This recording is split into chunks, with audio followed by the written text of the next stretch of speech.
Assalamualaikum warahmatullahi wabarakatuh dan salam sejahtera. Pada hari ini cikgu akan tunjukkan tentang bagaimana kita hendak bundakan sesuatu nombor. Okey.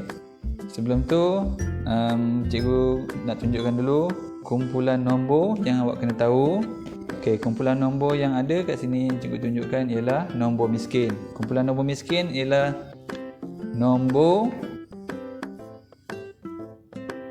sifar 1, 2, 3 dan 4. Manakala kumpulan nombor kaya ialah 5, 6, 7, 8 dan 9. Okey. Sekiranya kita jumpa nombor yang kita tembak, lepas ni cikgu akan tunjukkan kumpulan nombor miskin, tidak perlu buat apa-apa. So, tak perlu tambah apa-apa.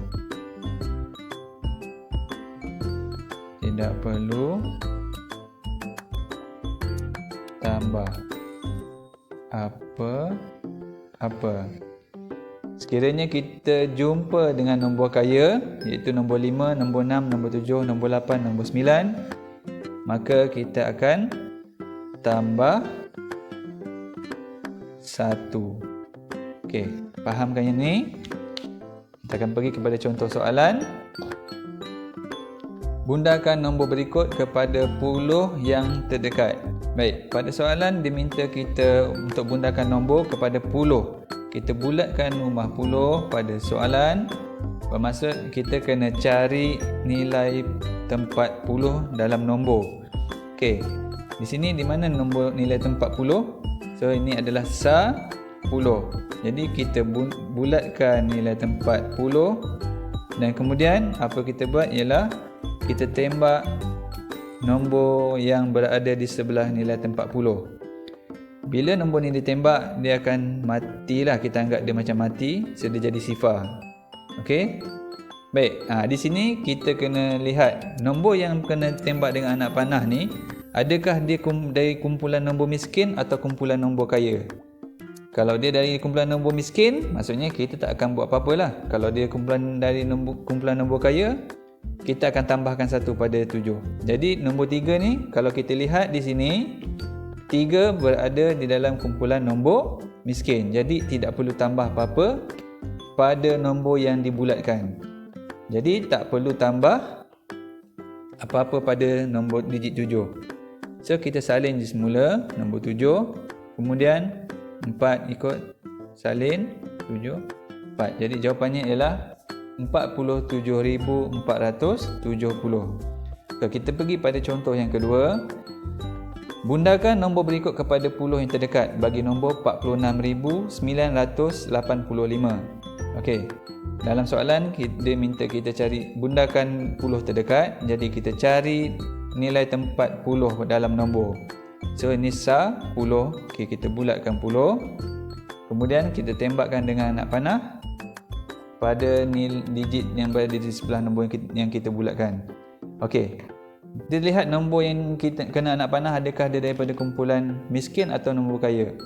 Okey, 5 berada di dalam kumpulan nombor kaya. Jadi nombor yang dibulatkan ni tadi, kita akan tambahkan 1 di atasnya. Okey, 5 ni bila kena tembak macam biasalah mati. Okey, mati jadi sifar lah. Tambahkan 1 daripada 8. So 8 tambah 1 sama dengan 9. Yang lain kita tambahkan saja macam biasa. 9 salin 4 6 9. Okey, so jawapannya ialah 46,990. Baik, sekiranya soalan kita ubah kepada nilai tempat yang lain pula. Contoh, saya pergi kepada puluh, ratus. Okey, saya pergi kepada ribu. Kita buat contoh untuk nombor nilai tempat ribu. Okey, kepada ribu yang terdekat. Okey. So kalau misal kata kalau dia tanya ratus, konsep dia sama je. Kita cari nilai tempat dan nilai tempat yang ada pada nombor. Okey.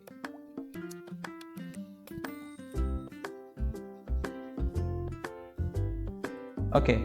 Diberi contoh soalan, bundakan nombor berikut kepada ribu yang terdekat. Kita pergi pada soalan dan minta kita bundakan kepada ribu. Jadi kita cari perkataan ribu ni, kita bulatkan dia dan kemudian kita bulatkan nombor nilai tempat ribu pada nombor sepuluh, ratus, ribu. Jadi kita bulatkan 5 ni. Kemudian apa yang 5 ni buat? Dia tembak nombor sebelah dia dengan anak panah. Kita jangan tembak nombor yang lain. Kita tembak nombor yang berdekatan je dulu.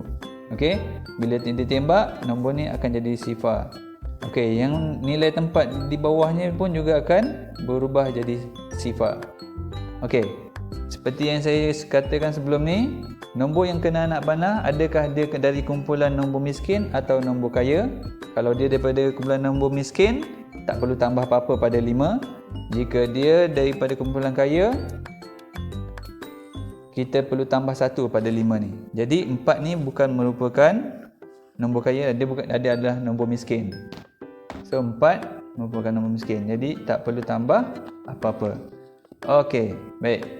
So tak tambah apa-apa, kita salin je lah. 5 salin bawah 6. Jadi jawapannya ialah 65,000. Okey, kita pergi pada contoh kedua untuk soalan bunda kepada ribu yang terdekat. Caranya sama, masih sama. Bulatkan perkataan ribu dan juga kita bulatkan pada nombor nilai tempat ribu. 10, ratus, ribu. Okey, ni digit ribu. Baik, kemudian langkah seterusnya, tembak dengan anak panah. Of course lah mati. Kita matikan semua nombor yang berada di bawah, nilai tempat yang berada di bawah 9 ni. Kemudian bila kita lihat nombor yang kena anak panah ni, dia dari kumpulan nombor kaya. Jadi kita tambahkan 1 pada nombor yang dibulatkan. So 9 tambah 1, 10. 10 kita tak boleh tulis 10 kat bawah ni. Kita kumpulkan 1 di atas rumah 10,000. So 9 tambah 1, 10. Sifar di bawah, 1 letak di atas 6. So 6 tambah 1 sama dengan 7. Jadi jawapannya ialah 70,000. Okey, benda ni kita boleh gunakan untuk nilai tempat yang lain. Jika soalan dia tanya bundakan kepada puluh ribu terdekat, langkahnya masih sama. Kita cari nilai tempat dan nilai digit dalam nilai tempat tu. Dengan kena anak panah, ikut cara yang sama yang seperti saya tunjukkan sebelum-sebelum ni. Okey, itu saja daripada saya, Cikgu Nizam. Terima kasih. Harap bermanfaat. Bye.